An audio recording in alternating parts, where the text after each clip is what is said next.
Some people say that riding hats were first worn in the late 18th century as a fashion item. Military helmets, however, have ancient origins, the earliest of which were probably made from bronze or leather.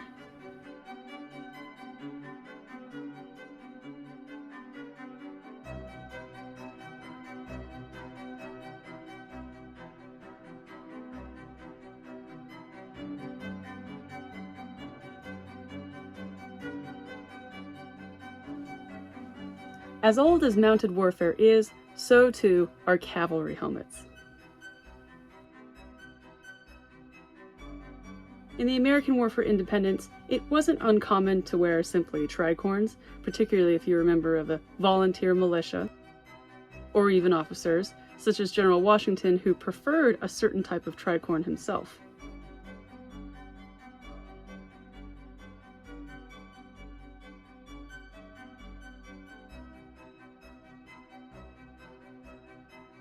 But once inducted into the Continental Army, a dragoon unit would be issued helmets, especially if their commanding officer requested it.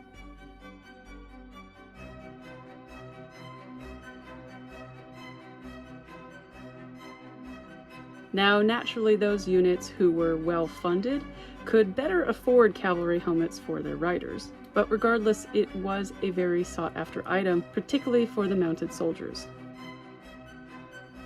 Helmets were important because the most common injury, particularly for cavalry riders, were head trauma incidents, usually from saber melees.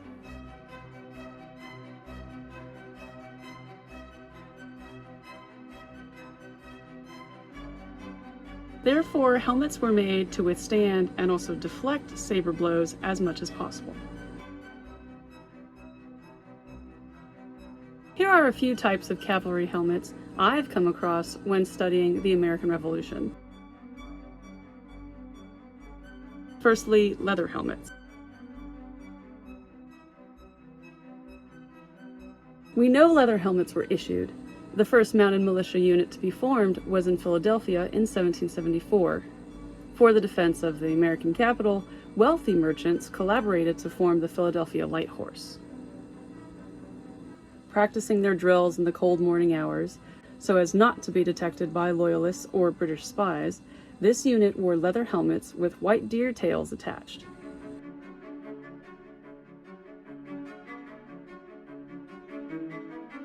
The regimental colors were decidedly brown and off-white, a representation of the hunting club that they had formed from. I'll do a future video covering the history of the Philadelphia Light Horse, as they deserve their own spotlight.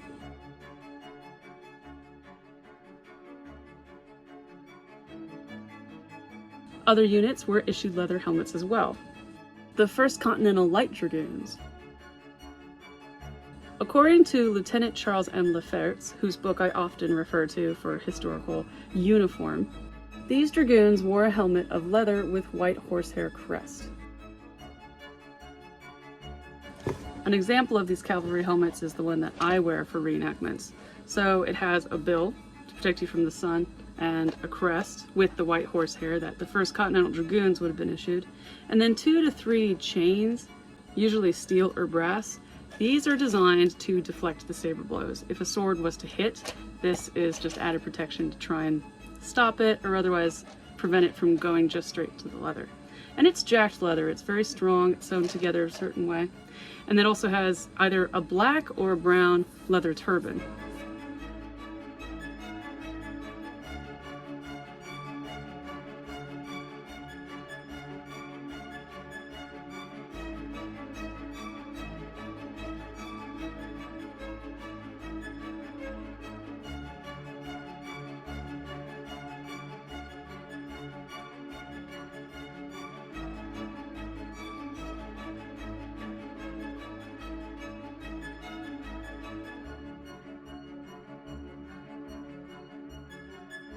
Lieutenant Lefferts stated in his book, Uniforms of the American Revolution, that the dragoon helmets were later of steel or brass,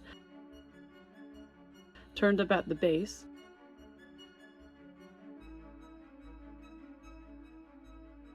with black bear skin,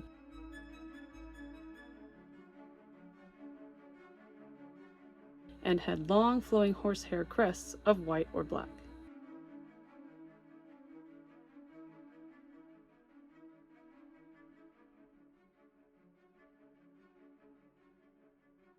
I found a letter from the American Board of War dated in 1779 to General George Washington in December regarding a request from Colonel Sheldon, who was commander of the 2nd Continental Light Dragoons. He put into Congress asking for helmets for his men. It reads, "The clothing demanded for being a complete regiment. We shall ourselves give orders for providing boots and buckskin breeches sufficient for all the horse," meaning horsemen. He also wants a brass helmet for each man, but as no plan is yet settled relative to the appointments of the cavalry for the next campaign, we must suspend our orders for horses and helmets until it is determined what number of dragoons shall be mounted, which will depend on your Excellency's opinion. So helmets were certainly in demand, and these were French dragoon helmets. We likely got these French dragoon helmets when we had a secure alliance with France, by which they gave us lots of weapons, different uniforms, and, supposedly, dragoon helmets.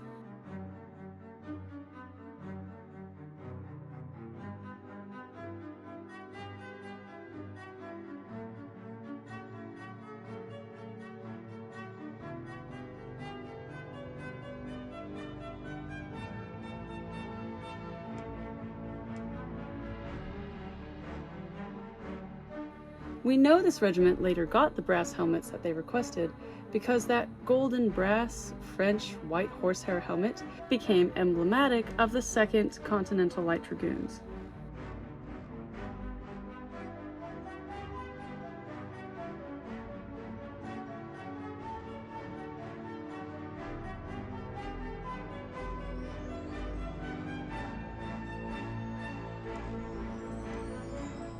There's even an image of their helmet on the seal of the United States Army Intelligence Agency.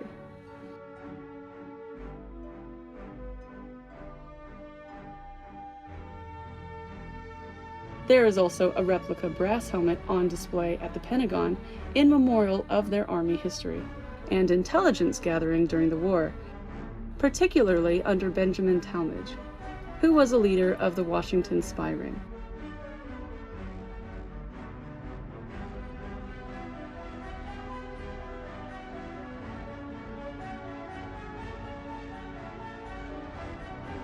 The history of the 2nd Continental Light Dragoons, like the Philadelphia Light Horse, and in fact all of these units, I will put into a future video on their history. Next, I'll explore the helmets that the British cavalry units were wearing. The 1 or 2 horse regiments, they had their own unique helmets as well.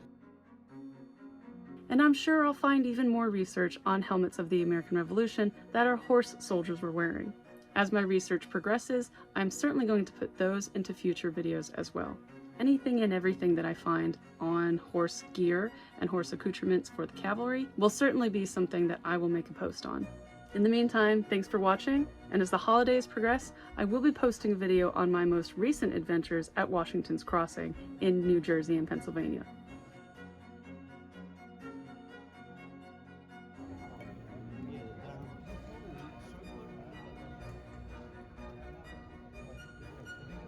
Thanks for watching, and I'll see you next time.